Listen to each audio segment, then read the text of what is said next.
անձամբ ծանոթանալ, ընթերցել եւ դիրքորոշում հայտնել, դատարան ձեր իրավունքը չի սահմանափակել։ Ուղղակի ցանկանում եմ այդ հարցին անձամբ դուք պատասխանեք, որովհետեւ նորից եմ կրկնում, դուք բարձրաստիճան զինվորական եք, ձեր խոսքը դատարանի համար ունի ծանր կշիռ։ Հիմա եթե դուք դատարանին հայտնեք, որ դուք միևնույնը չեք ընթերցել, պարոն Պողոսյանին եք վստահել, դա ձևական կլինի, որ մենք հետաձգենք 3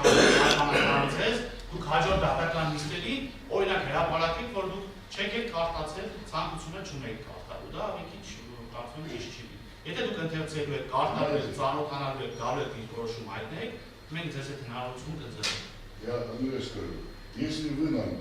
столько лет уже нервы трепете, почему я вам не могу нервы побеждать?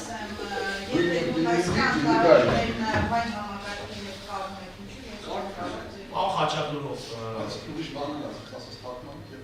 Թարգմանեք հետո խոսանք։ Այսինքն ցանկանում եք թարգմանել դրամադրենք, որպեսզի նոր մեղադրանքը ծանոթանաք եւ վստահեք, բայց դատարանը ձեզ հարցեր է ուղղել։ Մի քիչ անհարմար դեպություն կլինի, եթե դուք դատարանի հարցին պատասխանելիս հայտնեք, որ օրինակ չեք ընթերցել, չեք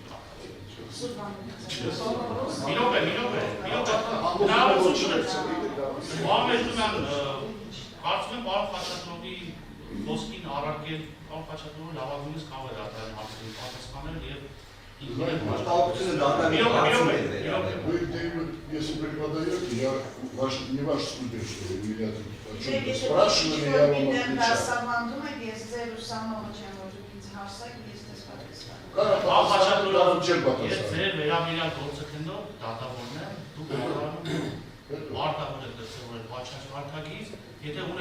Դատարանի դրված հարցադրման մասով դիրքորոշում ունեք, հայտնեք, ավելի բան մի կասեք, հա։ Ես ինչ եմ ասում։ Ցանկանում եք ծանոթանալ